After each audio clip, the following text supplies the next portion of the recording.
Boa noite. Estamos aqui para falarmos um pouquinho sobre Evangelho segundo o Espiritismo. Trataremos do tema nessa noite do capítulo 6, o Cristo Consolador, os itens 1 e 2. Antes de tudo, iniciaremos com uma prece.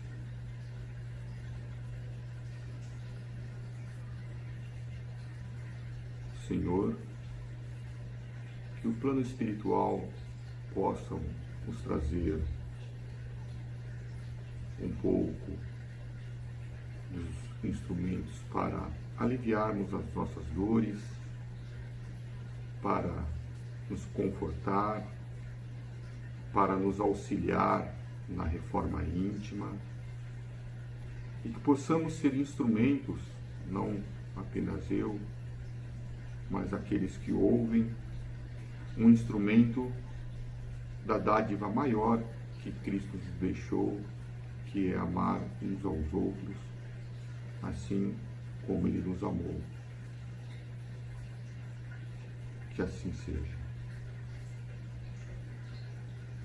Bom, antes de tudo, Cristo Consolador eu vejo como uma redundância, um pleonasmo, visto que Cristo é aquele que nos conforta. Quando nós ouvimos essa palavra Cristo, já nos traz um acolhimento, já nos traz um conforto, né? E por si só a palavra já tem um significado muito amplo, muito abrangente no que diz do amor e da caridade. Então eu digo que a palavra Cristo basta, mas ele coloca aqui como Consolador. A lição, ela nos traz uma palavrinha que é preciso explicar antes do contexto, que é a palavra jugo. Jugo é um instrumento utilizado em carroças de bois, onde no pescoço dos bois que vão puxar a carroça é colocada uma espécie de arco de madeira, para que ele possa fazer tração dentro da carroça. Ora, falar em jugo leve dentro de um instrumento que traz um serviço árduo, um serviço pesado, um serviço, diríamos até, sacrificante. Sacrificante no sentido que, para os bois, obviamente, vão diminuir a vida dentro do plano terreno. Como ser leve um serviço desse, né? Eles nos responderão. Mas traçando um paralelo, por que esse título e por que essa mensagem? Nós espíritas temos, segundo o Evangelho e segundo as nossas orientações, que o planeta Terra é um planeta de provas e expiações. Ele não é um planeta feliz. Nós podemos ter a felicidade nesse planeta, mas ele é um planeta onde ele nos traz lições para que possamos ter aquilo que foi deixado como semente, né? Aquilo que foi deixado como um plano de vida para os espíritas, que é a reforma íntima.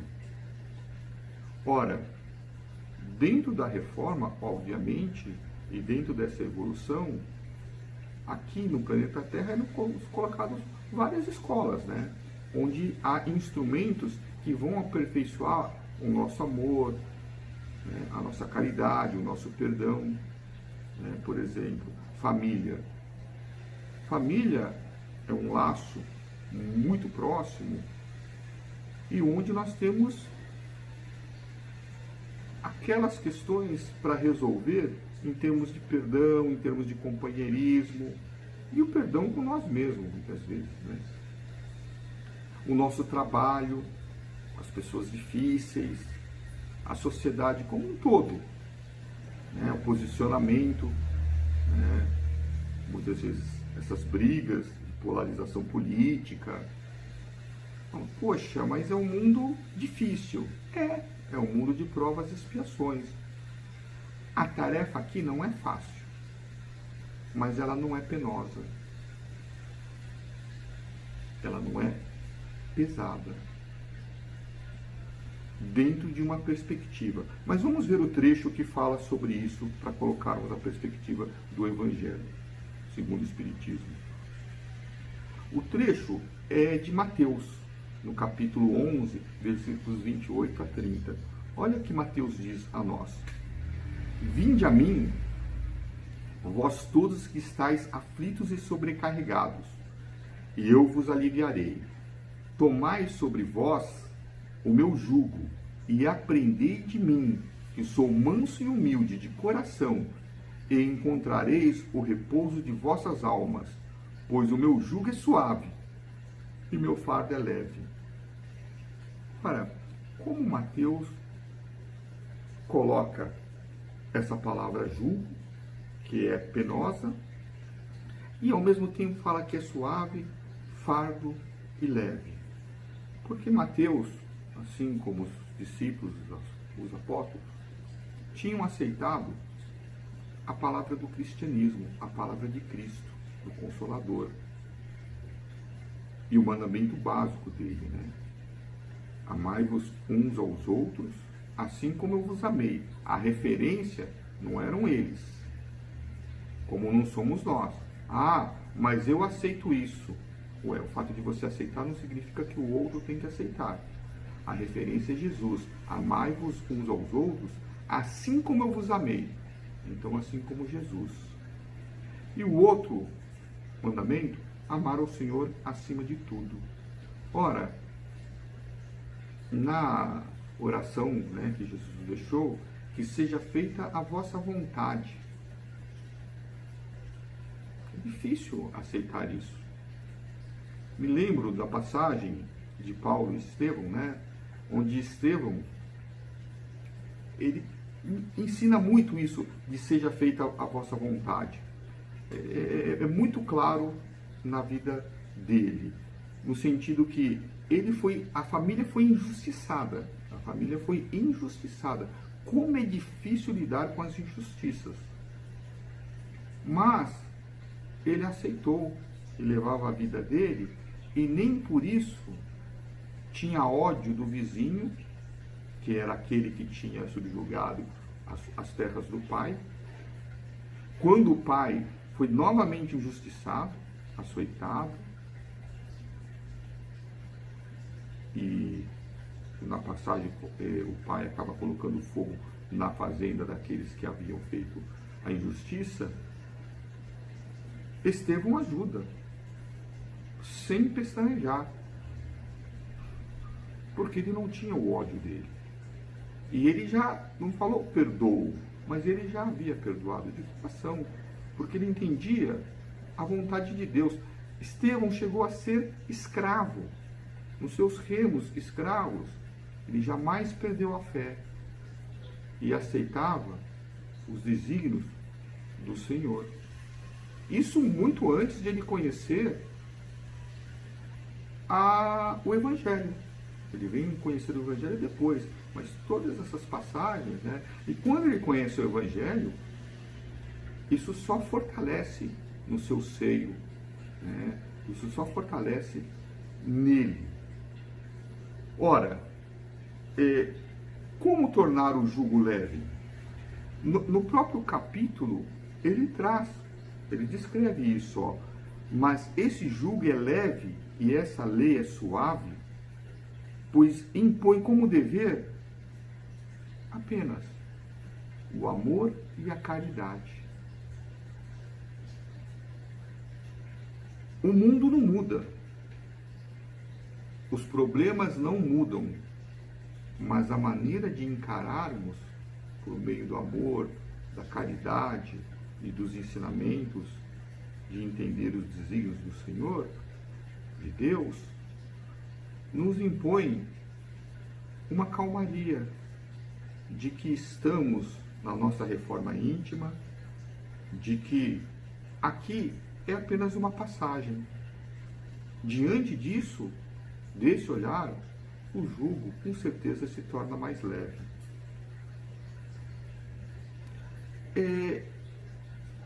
Dentro daquele contexto em que foram escritos o Evangelho, veja bem, há 2000 anos, né? Estamos no ano de 2020, há 2000 anos, praticamente.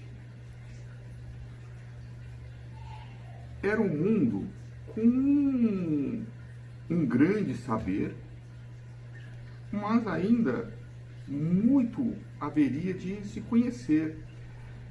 Uma biblioteca da época, que continham todos os livros da humanidade, teria no máximo uns 300 volumes. Qualquer biblioteca aí de uma escola tem mais livros do que aquela época. Então os saberes eram mais restritos. Hoje nós conhecemos a questão aí, né, do átomo, dos fótons, né, dos elétrons. Temos uma noção maior do que existe. A gente conhece a eletricidade, a gente não vê, mas sabe que ela existe, né? Tem vários fatores que não teria como falar na época. Por isso, na própria época, João, no capítulo 14, ele já fala assim, olha o que ele fala: mas o Consolador, que é o Espírito Santo, a quem meu Pai enviará em meu nome, vos ensinará todas as coisas e vos fará relembrar de tudo que eu vos disse.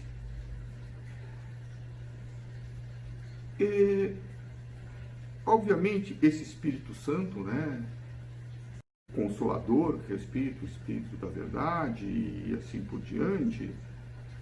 Em outras religiões, no Oriente recebe outro nome, na Umbanda recebe um nome, os católicos recebe um nome, os evangélicos recebe outro nome. Mas nós espíritas, nós tivemos a decodificação explicando passo a passo do que seria essa nova verdade, essa boa nova, né? Esses ensinamentos, para que e dentro desses ensinamentos, um é fundamental, a reforma íntima.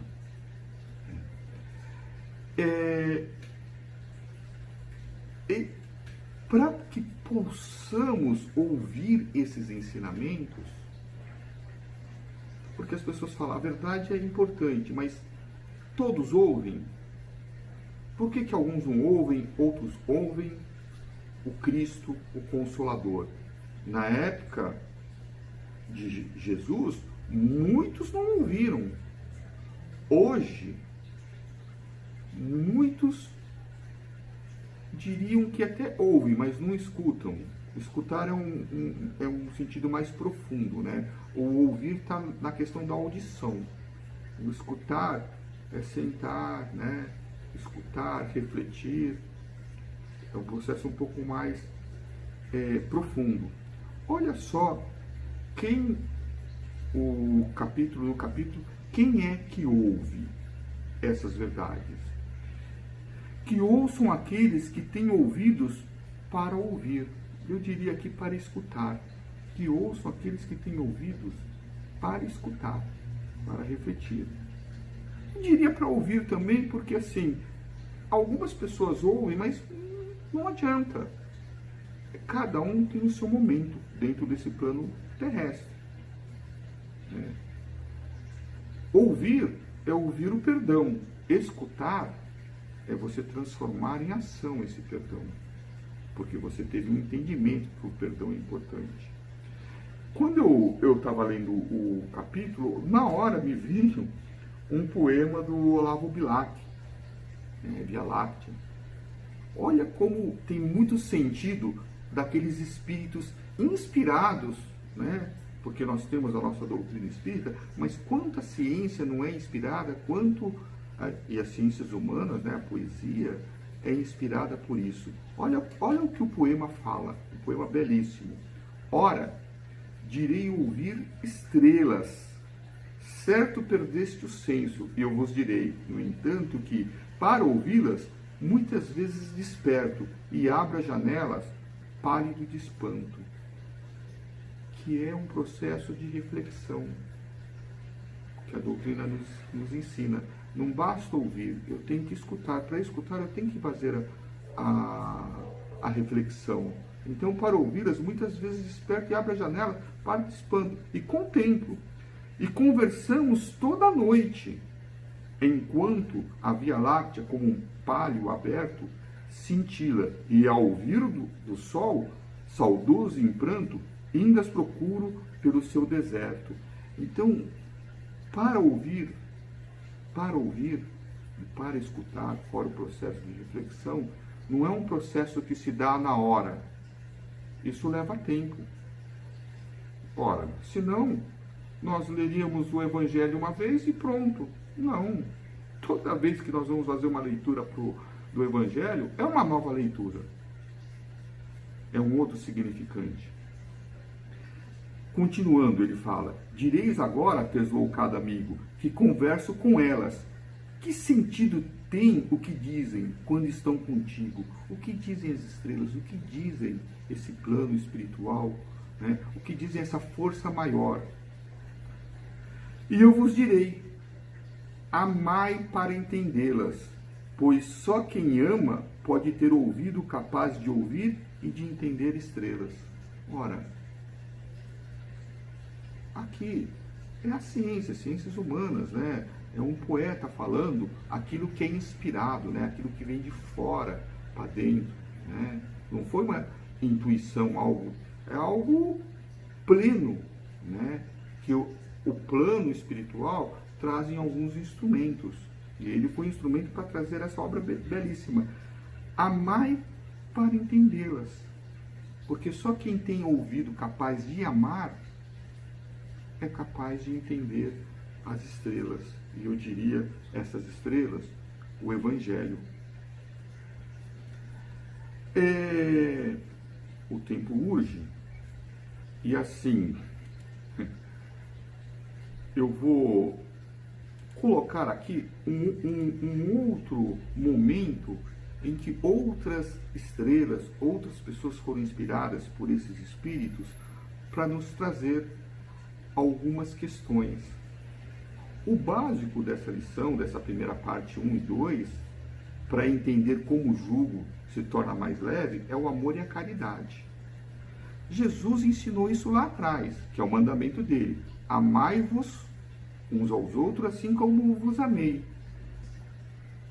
Para a época, teve gente que teve que vir e desenhar essa frase: amai-vos uns aos outros assim como vos amei. Então teve, vocês conhecem obviamente, Francisco de Assis, ele desenhou esse único mandamento. Olha que lindo, vocês, claro, já conhecem, mas olha o que é amar uns aos outros como referência a Jesus, não nós. Senhor, fazei-me instrumento de vossa paz. Nós somos instrumentos. Na casa espírita, nós somos instrumentos. Fora da casa espírita, quando levamos o amor, também somos instrumentos. Onde houver ódio, que eu leve o amor. Onde houver ofensa, que eu leve o perdão. Onde houver discórdia, que eu leve a união. Onde houver dúvida, que eu leve a fé. Ou seja, nesse momento de bipolaridade, antes de tudo a gente tem que saber respeitar o outro. E quando as opiniões são contrárias, não se há consenso. Não se dá, porque são ideias contrárias. Mas há o respeito. Eu não posso odiar aquele que pensa diferente. E nem perdoar, porque não é uma questão de perdão, é uma questão de entendimento. Né? Eu não posso ir lá e fomentar mais ódio, mais briga. Eu tenho que ser o quê? Eu tenho o meu posicionamento, sempre deixo claro para todos, mas eu sou o quê? Da paz, do amor, da caridade. Onde houver o erro, que eu leve a verdade. Onde houver desespero, que eu leve a esperança. Onde houver tristeza, que eu leve a alegria. Onde houver trevas, que eu leve a luz. Aqui um outro ponto importante, né? Aqui me remete muito, por exemplo, né, a época também lá na Casa do Caminho, nossa, João, Pedro, Tiago, Barnabé, viviam entre os pobres, entre os rejeitados, criminosos, pessoas que estavam marginalizados pela sociedade. Esse era o público. Onde houver erro, o que eu levo é verdade. Então hoje, por exemplo, muitas vezes nós espíritas julgamos a Cracolândia. Estão errados. Mas não cabe a mim fazer o julgamento. Eu tenho que levar a esperança, a alegria e a luz. Esse é o papel do cristão. O tema, né? O Consolador, Cristo, o Consolador. Levar a luz àqueles que precisam. Eu sempre falo, levar a luz àqueles que já são bons, não tem, já são bons. E ótimo, vamos fortalecer. Mas acima de tudo, àqueles que precisam. Ok? Ó mestre, vazei que eu procure mais consolar que ser consolado, compreender que ser compreendido, amar que ser amado, pois é dando que se recebe, é perdoando que se é perdoado, e é morrendo que se vive para a vida eterna. Aqui é aquilo que eu falei no início, a família, o trabalho. Não importa. Se eu não sou compreendido, que eu possa compreender as pessoas, né? Que eu possa consolar, que eu procure ser a diferença no ato do quê? Do amor e da caridade. Cristo Consolador se resume no primeiro mandamento de Jesus, nesses itens 1 e 2. Depois vocês verão outros itens aí. Nesse item 1 e 2, ele se refere como colocar o fardo mais leve, fazendo o primeiro mandamento de Jesus. E quem não entendeu, Francisco de Assis veio e desenhou. Estou desenhando, que se entende. Nós estamos ouvindo, que possamos escutar, refletir, né? E fazermos a nossa reforma íntima, para que possamos tornar não o Brasil melhor, mas o mundo, porque antes de sermos brasileiros, somos cidadãos do mundo. Todos são irmãos, independente de religião, de classe social, de etnia, né? Bom, vamos, né? E aí vai, né? Eu já vejo aqui o horário, né? Já me passaram o horário.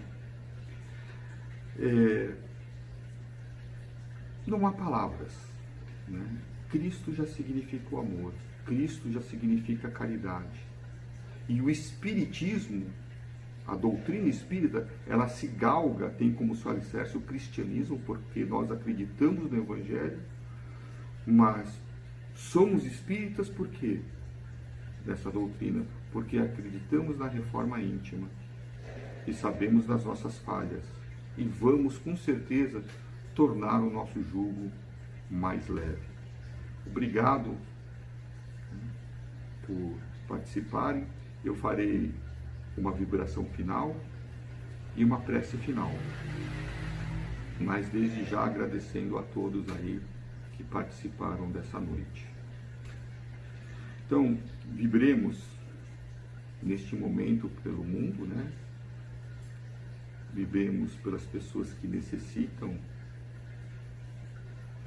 vibremos pelas pessoas que estão em dificuldade dentro do mundo e de nosso país, por causa do trabalho, por causa do desemprego, por causa, às vezes, da falta de alimento, mas que esses corações possam ser confortados pela nossa vibração, porque o alimento maior, o alimento espiritual, nos conforta, e que o material também possa ser levado a eles.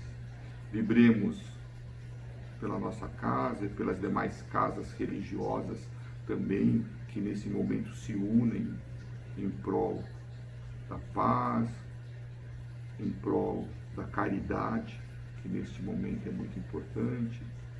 E vibremos por nós mesmos, porque necessitamos de amor, necessitamos de entender o que é o amor no plano espiritual. E agradecendo agora, nesse momento, pela oportunidade de estarmos juntos, relendo, e alguns lendo pela primeira vez o Evangelho. Agradecemos a importância de podermos escutar, refletir e digerir as palavras que foram ditas aqui. Como meus grandes mestres que me acompanham na casa sempre dizem, né? Os nossos ouvidos são os que estão mais próximos à boca, e que possamos ter esse entendimento. Que o plano espiritual reconforte todas as famílias que nos acompanham e aquelas que não nos acompanham e estão em momento de necessidade. Que assim seja. Obrigados a todos, então. Obrigado pela oportunidade, obrigado por acompanharem. E que seja feita a vontade sempre do Mestre. Até breve.